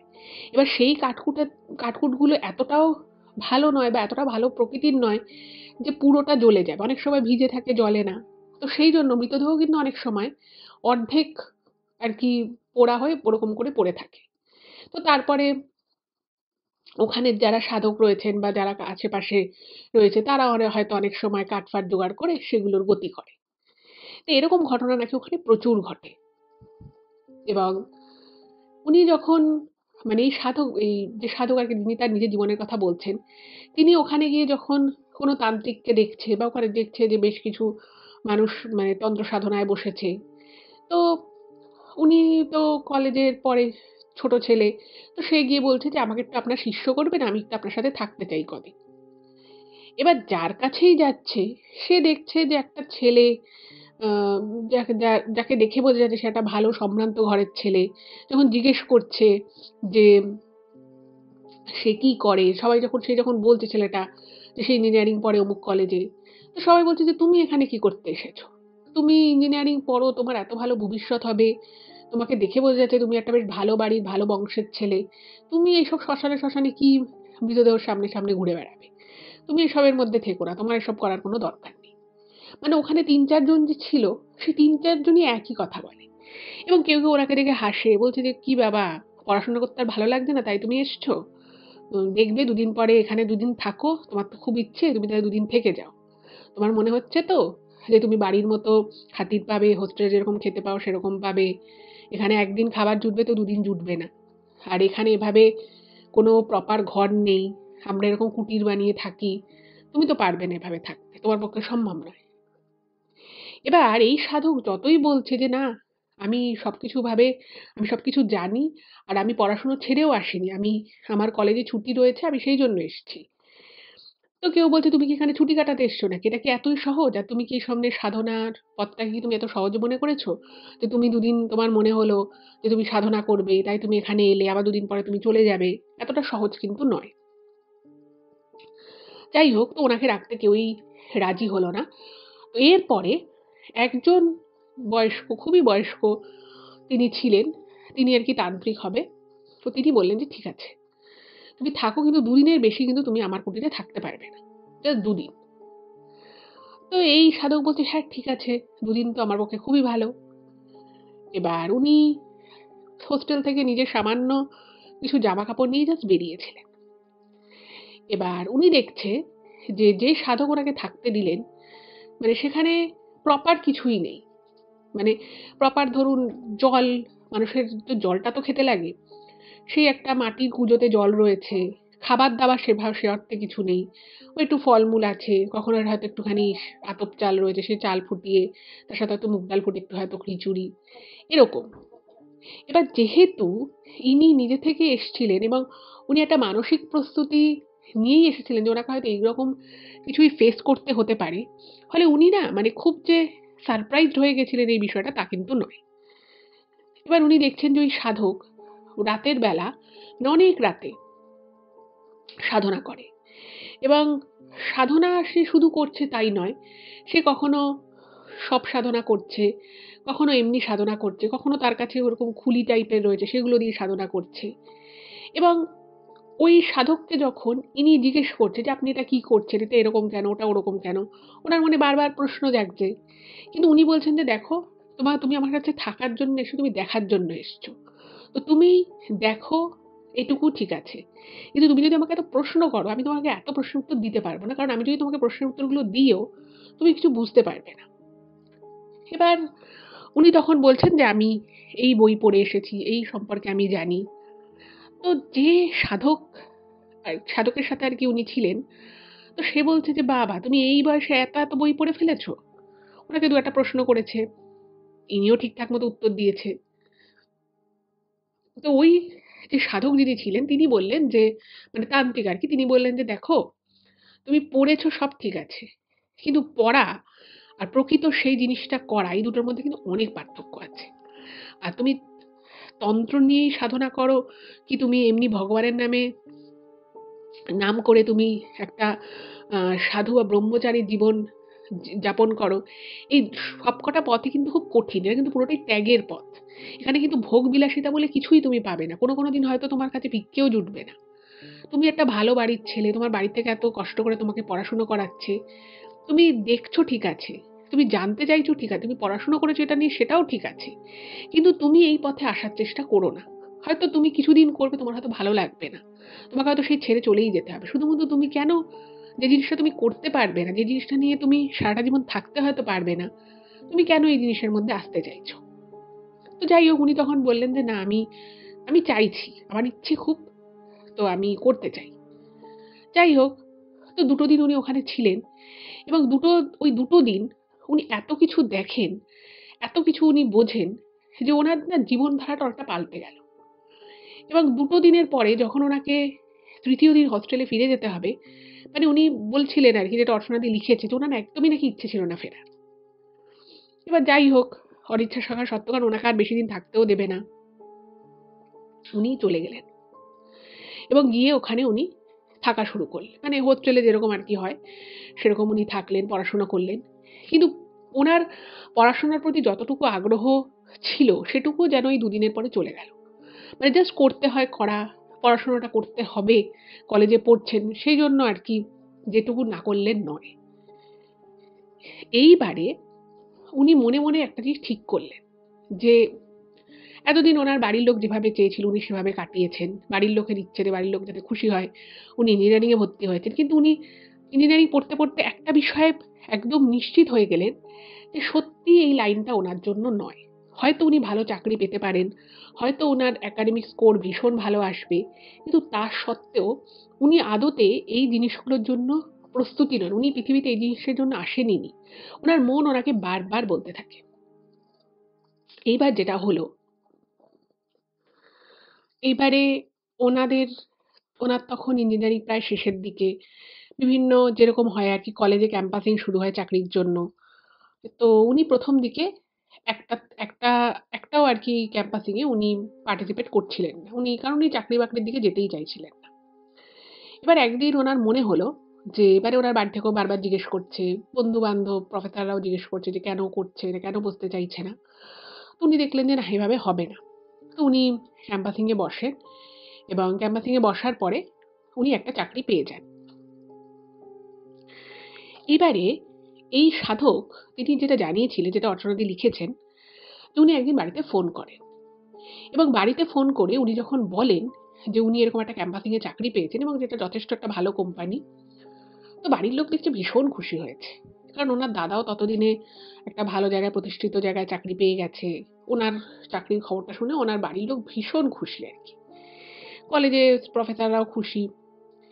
এবার ব্যাপার হচ্ছে যে এই সাধক, তিনি অ্যাকচুয়ালি এটা বলার জন্য বাড়িতে ফোন করেছিলেন যে উনি চাকরিটা করতে চান না। কিন্তু দেখা গেল যে উনার বাবা-মা, বাড়ির অন্যান্য সদস্য, তারা এতটাই খুশি যে উনি আর ওনার মনের কথাটা বলার সুযোগটাই পেলেন না। এবার যাই হোক, এই করতে, করতে ওনার ইঞ্জিনিয়ারিং এর পুরো ৪ বছর কমপ্লিট হয়ে গেল এবং ওনার পোস্টিং হলো গিয়ে দিল্লির দিকে। এবার উনি মানে যেভাবে আরকি ওনার জীবন এগিয়ে যাচ্ছিল, উনিও সেভাবেই নিজেকে, মানে কি সেই পথেই উনি নিজে যাচ্ছেন। এবার উনি দেখলেন যে ওনাকে এবার চাকরিতে জয়েন করতে হবে, ইঞ্জিনিয়ারিং পড়া শেষ। এবার উনি সমস্ত ওনার যে সাধন ভজনের যে বইপত্র উনি কিনেছিলেন, সেই সমস্ত বইপত্র সবকিছু নিয়ে উনি চলে গেলেন দিল্লিতে কাজের জায়গায়। এবার সেখানে গিয়ে উনি নিজের কর্মজীবন শুরু করলেন। এবার কর্মজীবন শুরু করলেন, কাজকর্ম চলছে, সবকিছু ঠিক আছে। কিন্তু এর মাঝে মানে উনি দেখছেন যে ওনার যারা সহপাঠী ছিল, তারা চাকরি-বাকরি করছে, খুব আনন্দে রয়েছে, তারা নিজেদের শখ পূরণ করছে, তাদের আরো অ্যাসপিরেশনস রয়েছে। তারা সেইভাবে নিজেদের জীবনটাকে চালনা করছে। কিন্তু উনি নিজের ক্ষেত্রে দেখলেন যে উনি মানসিক দিক থেকে একেবারেই খুশি নন এবং উনি যে কাজটা করছেন, সেই কাজটা করতে ওনার একদম ভালো লাগছে না। উনি জোর করে করছেন।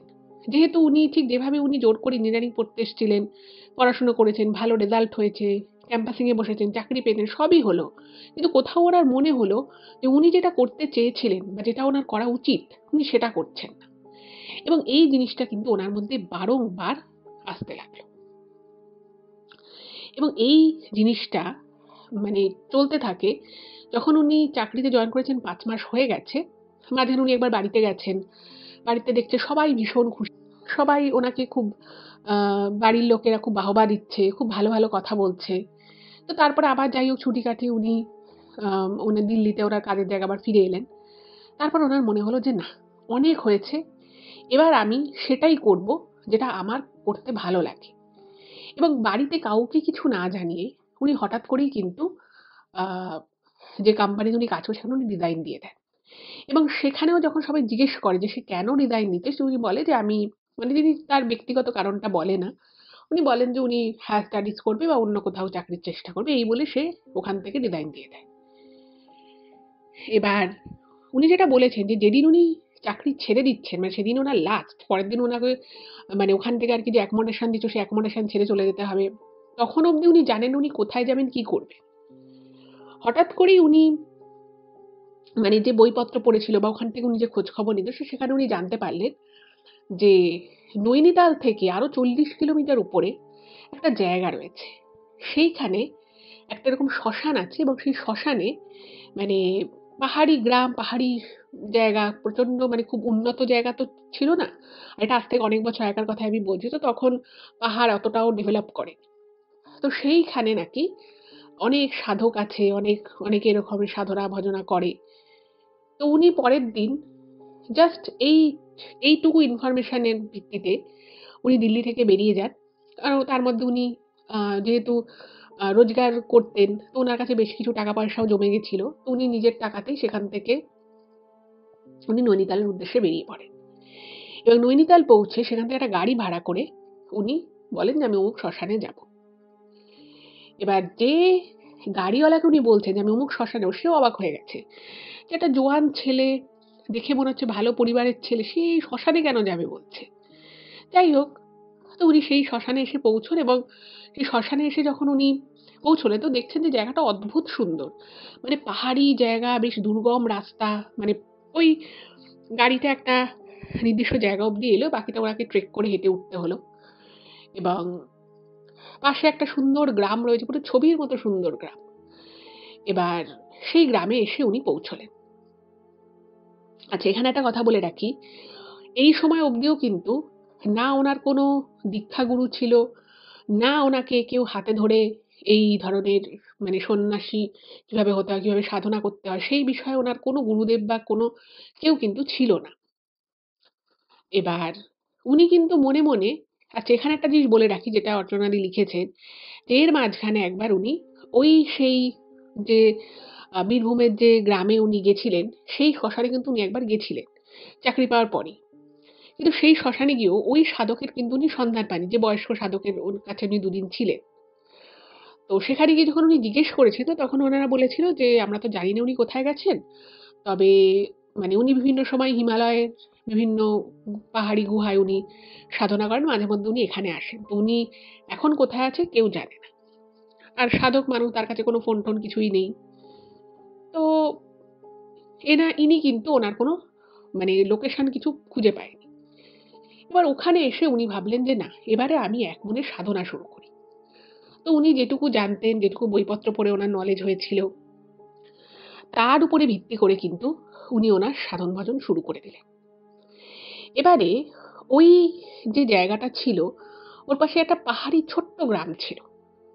এবার উনি যখন এখানে সাধনা করা শুরু করলেন, আশেপাশে যে ওখানে যারা অন্যান্য সাধক ছিল, বিভিন্ন ধরনের আখড়া ছিল সাধুদের, তো তারা অনেকেই ওনাকে, যে সবাই খুব পছন্দ করতো তা নয়। অনেকে ভাবতো যে এই ছেলেটা আবার কোত্থেকে চলে এলো? এত অল্প বয়সী একটা ছেলে, এ দুদিনের জন্য এসছে। মানে ওনাকে বলতো, "তুমি তো দুদিনের জন্য এসছো, আবার তো দুদিন পরে চলে যাবে। তুমি কি এই জীবন কাটাতে পারবে নাকি? এখানে প্রচন্ড ঠান্ডা পড়ে, প্রচন্ড বৃষ্টি হয়। হ্যাঁ, তো তুমি এভাবে একটা কুটিরের নিচে কি তুমি জীবন কাটাতে পারবে? এই জীবন তোমার জন্য নয়।" যা হয় আরকি। সবাই আরকি ১ম এ ভেবেছে যে উনি হয়তো জাস্ট শখে এসছে। এবার এই করে যেটা হতো, সত্যি যখন উনি ওখানে কন্টিনিউয়াস সেই সাধনার জীবন মানে সাধন পথে যখন উনি নামলেন, উনি তখন সত্যি বুঝতে পারলেন যে এই জীবনটা কতটা শক্ত। মানে কখনো উনি এমনভাবে ধ্যান করতে বসতেন, সেই ধ্যান হয়তো উনি রাত থেকে ধ্যান শুরু করেছেন, পরের দিন বিকেল অবধি উনি ধ্যানই করে যাচ্ছেন। এবার উনি বেরোননি। এবার উনার কোনো চেনা পরিচিত ওখানে কেউ নেই। ফলে একেক দিন এরকম যেত যে উনি জল আর হয়তো আশেপাশে ওই বন ছিল, সেই বন জঙ্গল থেকে হয়তো একটা আধটা ফল খেয়ে উনি দিন কাটাচ্ছে। এবং উনি প্রকৃত বুঝতে পারলেন যে সাধনার জীবনটা বা সাধনার পথটা কতটা কঠিন। এই করে কিন্তু ওনার খাওয়া-দাওয়ার প্রতি খাওয়া-দাওয়াটা ওনার খুব ইরেগুলার হয়ে গেল। এবার ওই গ্রামেরই ঠিক পাশে আমি মানে ওই শ্মশানটা যেখানে ছিল ওর পাশে একটা গ্রাম ছিল, ছোট্ট একটা পাহাড়ি গ্রাম। তো সেই গ্রামের মানে একটা মেয়ে ওনাকে লক্ষ্য করেছিল যে এরকম একজন নতুন এসেছে, আর যেহেতু ছোট জায়গা সবাই সবাইকে মোটামুটি চেনে। তো ওই মেয়েটার না ওনাকে দেখে একটু খারাপ লাগতো যে এই লোকটা এভাবে, এই ছেলেটা এভাবে রয়েছে। তো ওই মেয়েটা কি করতো, মাঝে মধ্যে ওদের বাড়িতে ওই গরু ছাগল ছিল, তো সেখান থেকে একটু এক বাটি দুধ আর হয়তো ওদের বাড়ির গাছের হয়তো কোনো ফল টল এসে দিয়ে যেত। এবং যেহেতু উনি প্রথম সাধনার পথে রইলেন, উনি সাধনাটাকেই জীবনের সবথেকে বড় আর কি মানে ইম্পর্টেন্ট হিসেবে উনি রেখেছিলেন। ফলে ওনার না ওই কে কি দিল বা নিজেকে কিছু একটা খেতে হবে, তার জন্য দান চাইতে হবে বা ভিক্ষা চাইতে হবে, এগুলোর প্রতি উনি সময়টাও খুব একটা পেতেন না। যার ফলে ওই মেয়েটা যখন মাঝে মধ্যে ওই দুধ বা ওই ফলটা দিয়ে যেত, হয়তো একদিন অন্তর অন্তর দিয়ে যেত, উনি খুব মনে মনে খুশি হতেন যে ঠিক আছে মেয়েটা দিল, এটাই তাহলে খাবো। আর পাহাড়ি জায়গায় বুঝতেই পারছেন, এক বাটি গাঢ় দুধ দিয়েছে, একটা ফল দিয়েছে কি দুটো ফল দিয়েছে। তো সেটাই উনি পরম তৃপ্তিতে, ওটাই উনি মানে ভগবানের উদ্দেশ্যে দিতেন, ওটাই উনি খেয়ে নিতেন। তো এইরকম করে মোটামুটি ওনার দিন যাচ্ছিল।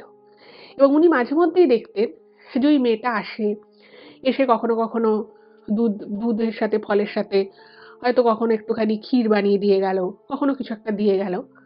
তো সেভাবে কথা মেয়েটার সাথে কোনোদিনই হতো না, কিন্তু দেখতো মেয়েটাও খুব মানে আর কি শ্রদ্ধা ভক্তি করে দিয়ে যেত, এবং ইনিও কিন্তু খুব ভালোভাবে নিতেন সেটাকে।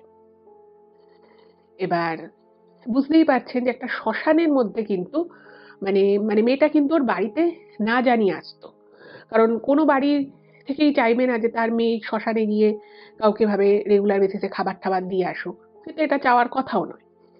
এবার এই জিনিসটা অন্যান্য ওখানে আশেপাশের যারা সাধু ঠাধু ছিল তাদেরও চোখে পড়ে বিষয়টা। এবার যেটা ঘটনা ঘটলো সেটা হচ্ছে, যেহেতু একদিন কি হয় যে ওখানে তো মানে মেনলি তো ওটা শ্মশান ছিল, তো শ্মশানের ওখানে একবার ওরকম একটা মানে মৃতদেহ এসেছে। এবার অসুবিধে হচ্ছে যে সেই মৃতদেহটা নাকি মানে যারা আর কি নিয়ে এসেছে পাহাড়ি লোকজন নিচ থেকে, আর একদম পাহাড়ি খাড়াই পথ, মানে অনেকটা প্রায় অনেকটা হেঁটে উঠতে হবে। তো সেই মৃতদেহকে এনে কিছু একটা ঘটনা ঘটে, সেটা উনি ঠিক মানে চোখে দেখেননি। যে বাড়ির লোক ছিল তারা মৃতদেহটা রেখে পালিয়ে চলে যায় ভয়।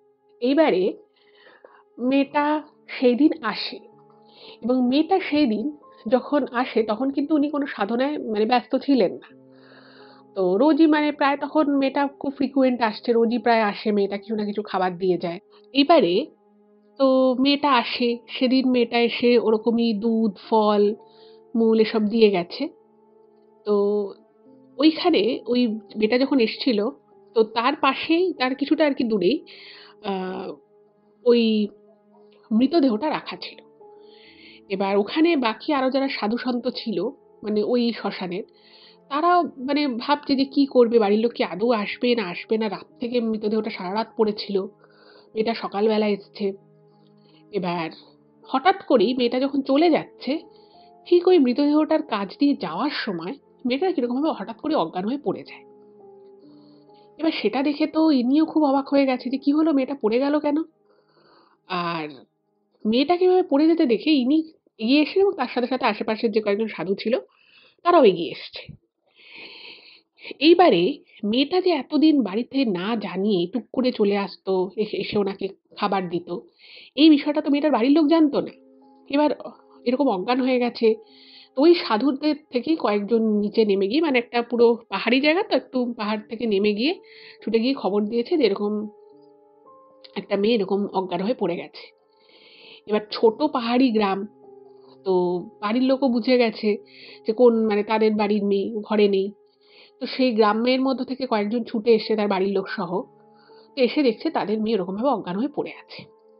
এবার যাই হোক, তো যখন জিজ্ঞেস করেছে যে মেয়ে এখানে কি করে এসছে, তো সেই সাধুরা বলে দিয়েছে যে তোমাদের মেয়ে তো আসেই দেখি মাঝে মধ্যে, এই যে আমাদের যেখানে একজন নতুন সাধক এসছে তো ওনাকে মাঝে মধ্যে দুধ ফল এসব দিয়ে যায়।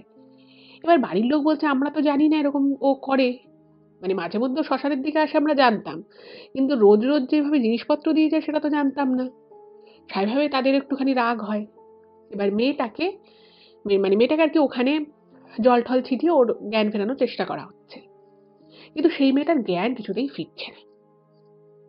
আর এই যে সাধক, যাকে আর কি ও দিতে আসতো, ওনার না খুব খারাপ লাগছে যে মেয়েটা আমাকে এতদিন থেকে, কোনোদিন মেয়েটার সাথে আমার সেভাবে কথা হয়নি, খুব সামান্য হয়তো ও আমাকে দেখে হেসেছে, আমি হয়তো ওকে দেখে হেসেছি, শুধু এইটুকুই। কিন্তু যে মেয়েটা আমাকে এত সাহায্য করলো, আমার আমার এক একদিন মনে হয়েছে যে আজ তো কিছু জুটবে না, আজ পুরো অভুক্ত থাকতে হবে, সেসব দিনও মেয়েটা বিকেল করে এসেও হয়তো আমাকে আমার জন্য এক বাটি দুধ হলেও দিয়ে গেছে। আজকে সেই মেয়েটার এরকম অবস্থা হলো। এইবারে যখন মেয়েটার আস্তে আস্তে অনেক চেষ্টার পরে ওর জ্ঞানটা ফিরল, জ্ঞান ফেরার পরে দেখা যাচ্ছে যে মেয়েটা না সম্পূর্ণ অন্যরকম হয়ে গেছে। মেয়েটা একটা দেখতে শুনতে ভালো, ফর্সা, ঠিকঠাক আর কি, একদম স্বাভাবিক। কিন্তু এই যে মেয়েটার জ্ঞানটা ফিরল, দেখছে মেয়েটার চোখগুলো পুরো ঘোলাটে হয়ে গেছে, লাল হয়ে গেছে, চোখ মুখের যেন ভাষা বদলে গেছে, এবং শান্ত শিষ্ট মিষ্টি স্বভাবের একটা মেয়ে, সে যেন কিরকম ভয়ঙ্কর হয়ে উঠেছে। সে কাউকে চিনতে পারছে না, নিজের মাকে বাবাকে কাউকে চিনতে পারছে না, আর কিরকম করে যেন একটা ফুঁসছে টাইপের। এবার এটা দেখে না ওনার বুকের ভিতরে ছ্যাদ করে উঠেছে, এবং উনি বুঝতে পেরেছে যে কিছু একটা গন্ডগোল হয়েছে। এদিকে ওই মৃতদেহটা, যে মৃতদেহটাকে নিয়ে আগের রাতে লোকজন, বাড়ির লোক পালিয়ে গেছিল, সেই মৃতদেহটা আস্তে আস্তে দেখা যাচ্ছে যে সেই মৃতদেহটার মধ্যে একটু করে পচন ধরছে, কিরকম যেন একটা অস্বাভাবিক টাইপের লাগছে। তো ওখানে আরো যারা সাধু সন্ত ছিল, তারা তারাও বুঝতে পেরেছে যে কিছু একটা গন্ডগোল হয়েছে। তো তারা তো তখন সবাই মিলে বলল যে তারা আর কি কিছু কিছু মন্ত্রতন্ত্র পড়ে দেয়, একটা তাদের কমণ্ডলু থেকে একটু জল টল ছিটিয়ে দেয়, এবং তারা ঠিক ওনারা ওখানে যে সাধুসন্ত ছিল তারা তড়িঘড়ি করে ওই আগের দিন থেকে ফেলে রাখা যে মৃতদেহ ছিল, সেই মৃতদেহটার সৎকারের ব্যবস্থা করে। এবং এদিকে যেটা হয়েছে, মেয়েটা পুরো পাগলের মতো করছে। হুম? এবার ওই সাধুসন্তরা ওখানে ওই কমণ্ডলু থেকে একটু জল টল ছিটিয়ে দেয়, কিছু একটা মন্ত্রতন্ত্র বলে দেয়। বলে ওই বাড়ির লোককে বলে যে আপনারা সন্ধে করবেন না, পাহাড়ি পথ তো, একটু তো নামতে হবে। মেয়েটাকে ধরে বেঁধে নিয়ে মেয়েটার বাবা মা, গ্রামের আরো দু একজন মিলে নিচে চলে যায় ওদের ঘরে। এবং এই পুরো বিষয়টা এই সাধক যখন দেখেন, উনি এরকম ঘটনা পড়েছেন, শুনেছেন, সবই ঠিক আছে, কিন্তু কোনোদিন উনি চোখের সামনে দেখেননি। আর যে মেয়েটা ওনাকে এতদিন ধরে ওনার এত উপকার করেছে, উনি ওনার ক্ষুধার্ত অবস্থায় ওনার ক্ষুধা মিটিয়েছে, তো তার এই অবস্থাটা উনি কোনোভাবেই মেনে নিতে পারেন। এবং ওই গ্রামের লোকগুলো বলতে থাকে যে তারা হিন্দিতে তাদের ভাষা, পাহাড়ি ভাষায় বলছে যে, "সাধু বাবা, আমাদের মেয়ে তো আপনার ভালো করতে এখানে আসতো, ও যে এরকম দিত শুনলাম, আমার মেয়েটার সাথে এরকম কেন হলো?" এবার ওনার না সারারাত আর ঘুম হলো না। সারারাত ঘুম হলো না, এবং উনি ভীষণ দুশ্চিন্তার মধ্যে দিনটা কাটালেন। পরের দিন ভোর হতেই উনি ভাবছেন যে মেয়েটার ওই গ্রামে যাবেন মেয়েটার খোঁজ নিতে। তো ওই মেয়েটাকে নিয়ে দেখছে দূর থেকে ওর বাড়ির লোক এবং গ্রামের কয়েকজন আসছে। এবং ওই এক রাতে মেয়েটার চুল উস্কো খুস্কো হয়ে গেছে, চোখের নিচে কালি পড়ে গেছে, এবং ওকে দেখে বোঝা যাচ্ছে রীতিমতো যে ওর উপর দিয়ে একটা বিশাল ঝড় বইছে।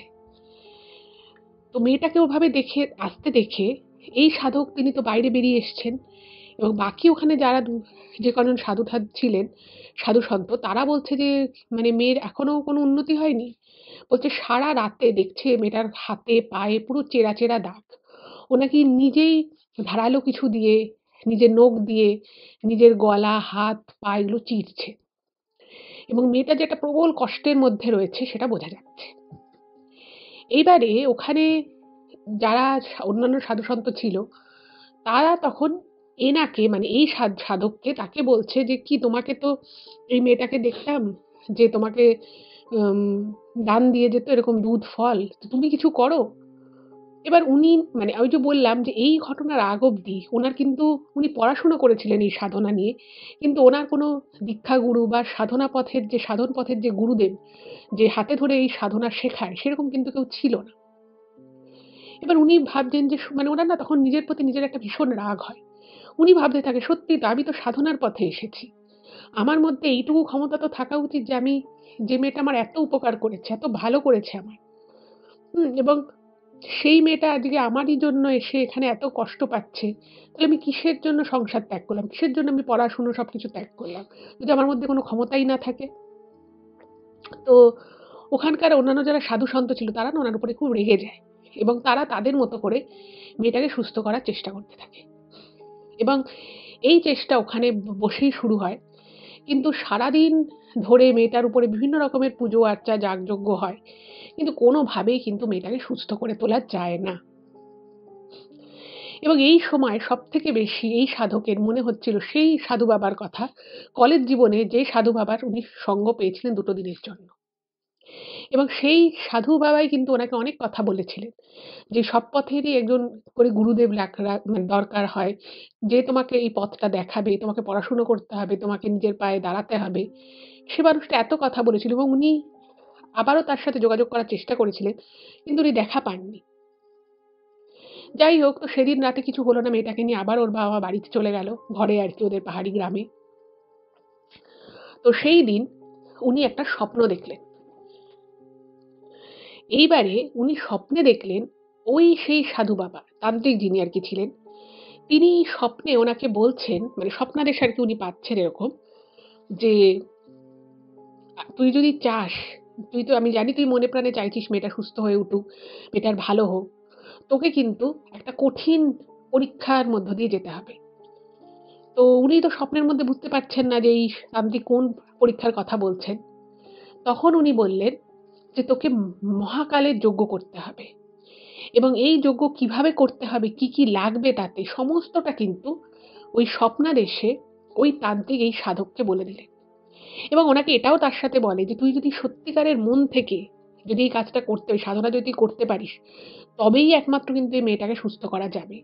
না হলে উনি এটাও বলেন যে, মেয়েটার মধ্যে কিন্তু একটা প্রবল, একটা শক্তিশালী ভয়ঙ্কর আত্মা ওর মধ্যে ঢুকেছে এবং এখানে অন্যান্য যারা সাধু-সন্ত ছিল, তারাও কিন্তু তাদের মধ্য থেকে অনেক রকমভাবে চেষ্টা করেছিল মেয়েটাকে সুস্থ করার। কিন্তু তারা কিন্তু করে উঠতে পারেনি এবং তারা কিন্তু বহু বছর ধরে গৃহত্যাগী সন্ন্যাসী সাধক। তারা কিন্তু পারেনি। এবার এই তান্ত্রিক ওনাকে স্বপ্নে বললেন যে, "যদি পারিস তাহলে তুই পারবি এবং তার জন্য কিন্তু তোকে অনেক কিছুর মধ্য দিয়ে যেতে হবে এবং এমনও হবে যে এই সাধনার পথে তুই হয়তো এমন কিছু দেখবি, যেটা দেখে তোর প্রচন্ড ভয় লেগে যাবে। এত ভয় লাগবে।" এইবারে উনি যখন এই স্বপ্নটা দেখলেন, উনি না হঠাৎ করে ঘুম থেকে মানে ধড়পড়িয়ে উঠে পড়েন। আর অ্যাকচুয়ালি উনি ঘুমোচ্ছিলেনও না। মানে ওই সাধনার, মানে উনি মনটাও খুব খারাপ ছিল। তো উনি নাম জপ করতে, করতেই চোখটা লেগে গেছিল। উনি সঙ্গে, সঙ্গে উঠে পড়ে সেই মহাকালের যজ্ঞের উনি প্রস্তুতি শুরু করে দিলেন। এবং প্রত্যেকটা কথা উনার মনের মাথার মধ্যে ঘুরতে লাগলো যে এমন কিছু আসতে পারে যেটায় সাধনার পথে বাধা আসবে। সেই যজ্ঞটা করার পথে বাধা আসতে পারে। কিন্তু ভয় পেলে চলবে না। এইবার শুরু হলো দুপুর থেকে সেই যজ্ঞ এবং ওই মেয়েটাকে আবার পরের দিন ওর বাড়ির লোক আনলো এবং এই সাধক তখন বললেন যে, "আমি একটা চেষ্টা করছি। আপনারা দয়া করে মেয়েটিকে এখানে রাখুন এবং আমি যতক্ষণ না বলবো আপনারা কিন্তু কেউ সরবেন না।" এবং মেয়েটির বাবা একদিকে, তার মা বসে রইল এবং সেই মহাযজ্ঞ শুরু হলো। এইবারে ওই যজ্ঞ যখন শুরু হয়েছে, আশেপাশের তো যারা অন্যান্য সাধু-সন্ত ছিল, তাদের মধ্যে কেউ, কেউ বাহবা দিচ্ছে। আবার ২-১ জন বলছে যে, "ধুর এই ছেলেটা ভণ্ড ছেলে, এ এসছে, এর জন্যই এই মেয়েটার হয়তো এরকম হয়েছে।" তারাও নানান রকমের কথা বলা শুরু করেছে। কিন্তু এই সমস্ত কথাকে ইগনোর করে উনি শুরু করলেন সেই মহাযজ্ঞ। এবার সেই মানে উনি ১ম এ তো ওই তান্ত্রিককে মনে প্রাণে গুরু হিসেবে মেনে প্রণাম করে শুরু করেছেন এবং সেই যজ্ঞ শুরু হলো। এবং যেটা অর্চনাদি লিখেছেন ইমেইলে, যেটা ওনাকে সেই সাধক বলেছিলেন যে, যেই মুহূর্তে উনি যজ্ঞের মোটামুটি মাঝপথে চলে এলেন, সেই সময় অদ্ভুত, অদ্ভুত জিনিস উনি ওনার চোখের সামনে দেখতে থাকেন। যে জিনিসগুলো উনি বুঝতে পারছিলেন যে উনি ছাড়া আর কেউ দেখতে পাচ্ছে না। উনি নাকি দেখেন ভয়ংকর, ভয়ংকর কিছু মুখ ওনার চোখের সামনে চলে এসেছে। মানে উনি যজ্ঞটা শুরু করেছেন এবং ভয়ংকর কিছু মুখ ওনার সামনে এসে মানে ওনাকে মানে মনে হচ্ছে কোনো গিলে খেতে আসবে। এবং ওই ভয়ংকর, মানে এগুলো মুখে পড়া, মুখে শোনা বলুন বা বইতে পড়া একরকম। কিন্তু কোনো মানুষ যখন ১ম বারের জন্য এই জিনিসগুলো করে না এবং তার সাথে যখন এই ঘটনাগুলো ঘটে, এতটাই ভয়ংকর হয় না, মানে সেটা নাকি মানে নেয়া যায় না। এবং উনি পরিষ্কার ওই যজ্ঞ করতে করতে দেখতে পাচ্ছিলেন যে ওই যে মেয়েটাকে যে বসিয়ে রাখা হয়েছে, মেয়েটার শরীরের চারিদিকে ভয়ঙ্কর কিছু জিনিস যেন ঘুরে ঘুরে বেড়াচ্ছে এবং মেয়েটাকে পুরো আষ্টে পিষ্টে ওর গলাটাকে মানে মনে হচ্ছে চেপে ধরছে। কিন্তু এই সমস্ত কিছু দেখে উনি ওনার মানে ওনার যে মন্ত্র, ওনার যে সাধনা, ওনার যে আ যে জিনিসগুলো রয়েছে, যে ক্রিয়াদিগুলো পরপর করতে হবে, উনি শুধুমাত্র মানে ওনাকে প্রচন্ড রকমভাবে এই যজ্ঞটা করা থেকে বাধা দেওয়ার চেষ্টা করছে। একেক সময় সাধক বুঝতে পারছে যে ওনার গলাটা পুরো চেপে ধরছে কেউ। মানে ওনাকে মন্ত্রটা বলতে দেবে না, যজ্ঞে আহুতিটা দিতে দেবে না। হাত কেউ চেপে ধরছে। কিন্তু যখনই মনে হচ্ছে যেন আর পারছি না, আর পারছি না, তো উনি তখনই মহাদেবকে স্মরণ করছেন আর স্বপ্নের সেই তান্ত্রিককে উনি স্মরণ করছেন। এবং মুহূর্তের জন্য মনে হচ্ছে যেন ওই ভয়ঙ্কর মুখগুলো যেন কিছুটা দূরে চলে যাচ্ছে। এইরকম করতে, করতে, করতে, করতে প্রায় রাত হয়ে গেল এবং সেই যজ্ঞের জিনিস যেন আরো শেষ হচ্ছে না এবং প্রত্যেক মুহূর্তে ভয়ঙ্করভাবে মনে হচ্ছে যেন ওনার গলাটা কেউ চেপে ধরছে। কখনো ওনার মনে হচ্ছে যেন পিঠের দিকে মানে পুরো পুড়ে গেলে যেরকম ব্যথা লাগে মানুষের, যেরকম জ্বলে পুড়ে যায়, ঠিক সেরকম মানে জ্বলে পুড়ে যাওয়ার মতো ব্যথা হচ্ছে ওনার পিঠে। কিন্তু উনি উঠতে পারছেন না এবং মনে প্রাণে শুধু মাত্র উনি ওনার নিজের কাজটুকু করছেন এবং চাইছেন যেন মেয়েটা কোনোভাবে সুস্থ হয়ে যায়। এরকম করতে, করতে যখন শেষ যজ্ঞের আহুতিটা দিয়েছে, তো সেই আহুতিটায় মানে যজ্ঞের যে কাঠ বলুন, ঘি সেগুলো সব মানে শেষের পথে। কিন্তু যজ্ঞের নিয়মটা হচ্ছে যদি যজ্ঞটা সাকসেসফুল হয়, তাহলে লাস্ট যে আহুতিটা দেয়া হবে, সেটা কিন্তু অনেক উঁচু অব্দি তার শিখাটা উঠবে। এবার শেষবারের মতো যখন উনি আহুতিটা দিতে যাবেন, ঠিক সেই মুহূর্তে ওনার মনে হলো যেন ওনার দমটা বন্ধ হয়ে আসছে। মানে ওনাকে কোনোভাবে মন্ত্রটা আর শেষ অব্দি শেষ করতে দেবে না।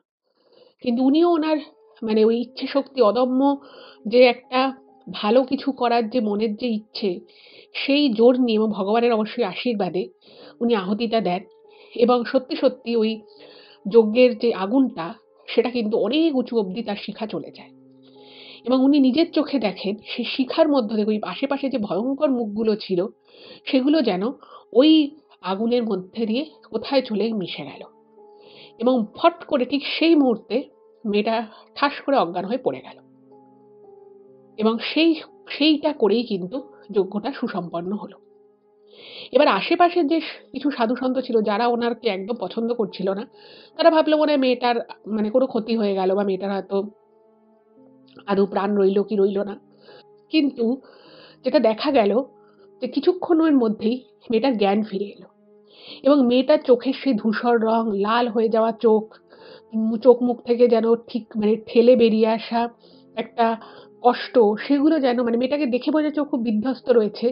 কিন্তু সেই অস্বাভাবিক যে ব্যাপারগুলো ছিল, কাউকে চিনতে পারছিল না, অস্বাভাবিক আচরণ করছিল, হাত পা ছুটছিল, নিজের শরীর নিজের নখ দিয়ে চিরে ফেলছিল। এইগুলো কিন্তু একদম চলে গেছে এবং মেয়েটাকে দেখে বোঝা যাচ্ছে ও একদম স্বাভাবিক সুস্থ হয়ে গেছে। হয়তো ওর ধকল গেছে, হয়তো ওর পুরোপুরি স্বাভাবিক হতে একটু সময় লাগবে। কিন্তু অস্বাভাবিক জিনিসগুলো যেন ওর মধ্য থেকে চলে গেছে। এবং এই জিনিস দেখে গ্রামের লোকেরা, মেয়েটির বাবা-মা সবাই কিন্তু এই সাধককে প্রচন্ড বাহবা দিতে থাকে এবং তারা বলতে থাকে যে, "আপনার জন্যই কিন্তু আমাদের মেয়েটা প্রাণে বেঁচে গেল।" কারণ জানে যে আর পাহাড়ি জায়গা, গ্রামের দিক। তো সেখানে না একবার একটা কোনো মেয়ের এরকম কিছু হলে সেটা নিয়ে একটা মানে রটনা রটে যায়। মেয়েটির বিয়ে হতে চায় না। এরকম অনেক রকম ব্যাপার তো থাকে। তো তারা তো মানে ভীষণ খুশি যে তাদের মেয়ে আবার সুস্থ হয়ে গেল এবং মনে, মনে এই সাধককে এত মানে খুব একটা যেন উনি প্রশান্তি পেলেন। মনে হলো যেন যে একটা বিশাল পাপবোধ থেকে যেন উনি একটু হলেও মুক্ত হলেন। যাই হোক এরপরে ২-৩ দিন মেয়েটি বিশ্রাম নেয় এবং ওইখানে অনেক গ্রামের লোকেরা ওনার কাছে আসা শুরু হয় বিভিন্ন রকমের সমস্যা নিয়ে এবং উনি তখন বুঝতে পারেন যে এখানে আর ওনার পক্ষে বেশিদিন থাকাটা ঠিক না। তো এরপরে উনি যখন চলে যাবেন মনে, মনে ঠিক করে নেন, সেই সময় একদিন মেয়েটা উনার সাথে আবার দেখা করতে আসে। সেরকমই ফল-মূল, দুধ এসব নিয়ে এবং মেয়েটি তখন মানে সেদিন ১ম মেয়েটির সাথে উনার কথা হয় এবং দেখে বোঝা যাচ্ছে যে মানে মেয়েটা বুঝতে পেরেছে যে উনি ছেড়ে চলে যাচ্ছেন। গ্রামের মধ্যে ওর ঘটনাটা মানে ব্যাপারটা সবাই জেনে গেছে যে এই সাধক ছেড়ে চলে যাচ্ছেন জায়গাটা। তো মেয়েটি না এসে কাঁদছে। তো তখন এই যে সাধক যিনি ছিলেন, ইনি তখন মেয়েটির মাথায় হাত রেখে বলেন যে, "তুমি খুব ভালো থাকো, সুখে থাকো, তুমি সংসারী হও আমি এটাই চাই। আর তুমি কেঁদো না।" এইটুকু কথা হয় এবং মেয়েটি ওনাকে প্রণাম জানিয়ে মেয়েটি চলে যায়। এবং সেই দিন কিন্তু এই সাধক মেয়েটিকে জিনিসগুলো বলেছিল বাড়ি নিয়ে যেতে, উনি গ্রহণ করতে চাননি। কিন্তু মেয়েটি তখন জানায় যে ও শেষবারের মতো হয়তো ওর সাথে দেখা হচ্ছে, তো যেন এই জিনিসটুকুনি গ্রহণ করে। তো সেই কথা রক্ষার্থে উনি ওই দুধ ফলটুকু গ্রহণ করেন এবং তারপরে কিন্তু উনি ওই জায়গা ছেড়ে সম্পূর্ণ চলে আসেন। তারপরে যেটা ঘটল যে উনি বিভিন্ন জায়গায় ঘুরে, ঘুরে আরকি বিভিন্ন শ্মশানে উনি কিন্তু ওইখানে আর উনি কোনোদিনই যাননি।